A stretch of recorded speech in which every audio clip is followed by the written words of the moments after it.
Obviously, you have experience as a politician, experience as a leader. How does it translate from the state office to the city office? Well, I think it is the constituent relations piece that I think I see as the most important component that's similar. Okay. It's helping individuals with issues that they may have. And it's one of the reasons I actually ran, as the mayor, because I felt a need for people to be served in the community.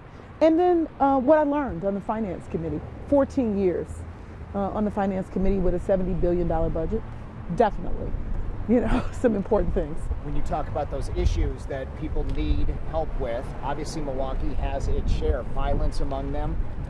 Talking about gun violence specifically, what do you envision? How can you start making a dent in this once you're mayor? Well, I think some of the things we have to do is look at the root of what the issues are. If we want to be able to address the problems, we have to look at the root of the issues. And so I believe a lack of opportunity is one. I know many people speak about that there are many guns on the street, but the guns don't do it. So I believe that there's also mental health challenges that exist. I think that there are some things that the state can do and legislators can do to make sure that, we have responsible gun ownership, right? And locks and training and things that we can do in that regard. But I think mostly we've got to help change the mindset of people. We've got to give people opportunities so that people don't feel hopeless and that people are not in the middle of the pandemic. I think people are going from 0 to 1,000 more rapidly than we've ever seen. I mean, a 10-year-old potentially beaten to death by a loved one. That's a lot. That's a lot alone, not to mention the gun violence that you've said. Our homicides are higher than before. And under the present leadership, we had number 1 and 2. He was 2. We had the highest homicide rates that we've had in our history that I'm aware of. And now he's number 1 and 2. And we're already on track to have some of the worst numbers. So one of the things we've got to do, love you back. And so one of the things that we have to do, I think, is change leadership, because there's no question that we've had the same leaders that put us in the position that we were in 2021 still in place. Talking about a change in leadership, what policies are going to institute change? Because it can't just be the person. We've seen violence extend through now the past 2 mayorships, but what policies would you put in place and what would success look like to you? I do believe leadership matters. I do believe leaders that have not necessarily spoken to the issues and gone deep to go to the roots. If the person that was in number 1 is gone, but the person that was in number 2 is now in the number 1 and the number 2 position. Let's be clear, mayor and the president of the Common Council was there when we had these highest numbers. That means no policy, nothing. Mindset has not changed, and we cannot maintain the status quo. So what would I do different? I would implement the High Point, North Carolina model that is basically a deterrent kind of model to take individuals who are doing 80% of the problems. They're 20% of the people. Taking those individuals and giving those individuals an opportunity to know that we have all the intelligence we need to lock you up. But we also are going to give you a pathway with community, your family, the faith community, community members, organizations, and give you a pathway to empowerment, to something different. But if not, we've got the intelligence to lock you up. But we also need a court system. I'm going to advocate adamantly for the court system to open up. And if they're not going to open, they have to figure out how they're going to exist in the middle of COVID in a different way, because you can't have individuals waiting 2 to 4 years for a trial. People wonder why we have repeat offenders and we have the things that we do on the street. It's because people are not going to court and going through that process. That's a huge issue. And lastly, we have to deal with people that are returning to our community. Individuals returning to our community, we have to make sure that they're prepared to return to our community. And if no one's checking that, it reminds me of what my father said. You can't expect what you don't inspect. What you can expect is I'm going to inspect what is happening for people that are returning to our community. Let's talk about MPS. What do you envision? Hope to have your support. Thank you, thank you. What do you envision for the future of MPS in the short term and the long term for the district?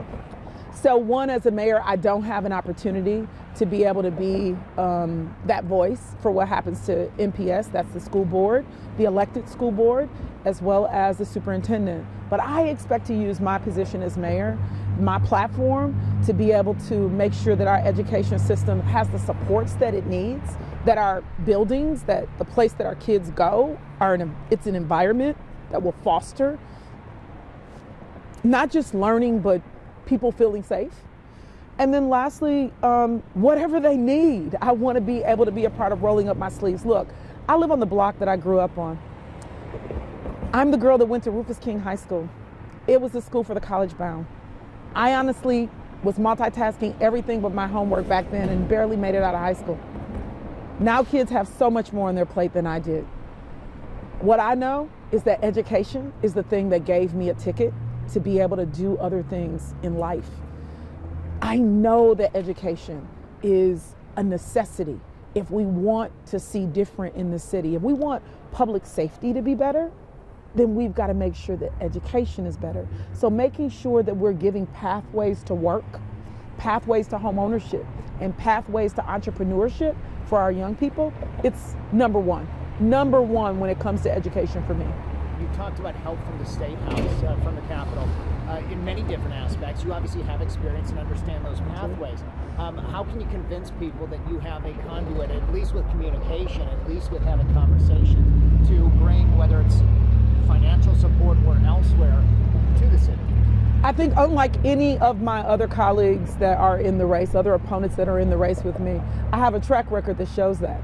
130 plus pieces of legislation that I've done, bipartisan pieces of legislation.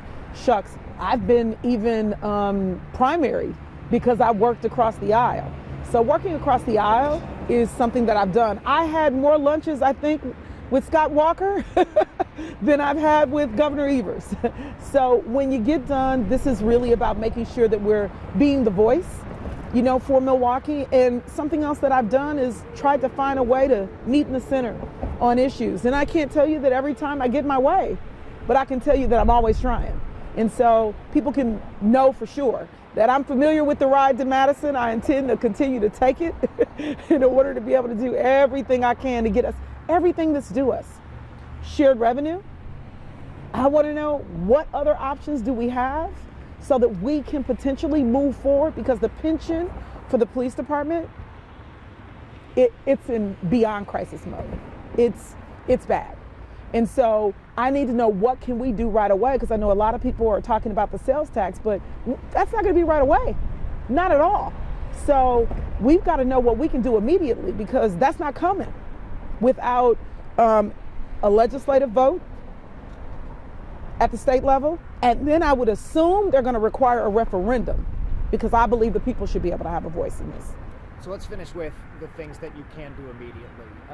In City Hall, what does success look like for a Lena Taylor mayorship in the first year? What would you want to look back on or be able to prove to the voters, to the city as a whole, to the people who didn't vote for you, this is why I was successful? How can we measure that if you were mayor? First thing you can know, when we talk about public safety, the Fire and Police Commission, they deal with hiring, firing, and discipline of the police department. I'm going to make sure that all of the seats that are available are there and encourage them to set standards so that it doesn't change in the middle of the game like it did during the process of picking a chief. That, I think, is important in order for us to reduce the settlements and things along those lines. Transparency and inclusion. I want to be candid, straight up with the people about where we are financially. We can't figure out where we're going if we don't know where we are. And so you can count on that. And then I think the other piece is something that you brought up that is very connected to public safety, is creating that pipeline that will not only help our young people go to work so that our employers can have individuals that are ready for work, but also help with entrepreneurship, but not just for our young people, for adults too. I want to implement something that's going to help to transform where we are with Black men. Being engaged as credible messengers in this community for a different standard, a different way of living and doing things, so that the driving on the street can change. I'm looking forward to making a NASCAR, Milwaukee Mile collaborative so that they can know that's where you drive, where you can drive fast, with skill that is, not on the streets of Milwaukee. Those are just a few things that I hope to be able to do that I think will make some immediate change in entrepreneurship, home ownership, and that work thing for our young people and even adults, but doing something with those credible messengers, those African American men in particular, that I think will hopefully turn us in a different direction. Get that budget clarity so that I can then tell you what we're going to be able to do. And I'm going to keep my doors open. You don't have to worry about me being a mayor that locks you out. The last thing I was really going to ask you, those were all my questions, but what would you like to share that I didn't ask? What are people talking about to you that I haven't asked you about yet? What are we going to do for our young people? People are very concerned about what are we going to do for our young people, because they're our future. And if they have nothing to do, they'll make dumb choices, is what I hear from people a lot. And so what's your answer? You know, we're going to help give them pathways to empower them, so that we're going to help give them pathways to empower them so that they know that they have options. You know, my grandma used to say, you don't know if you don't know that you don't know. I used to think that was way too much. My granny was right. So we need to make sure that young people know what their options are, that they know how to take advantage of those options, and that they know that if they don't take advantage of those options, what the consequences are. And I think there isn't enough of that.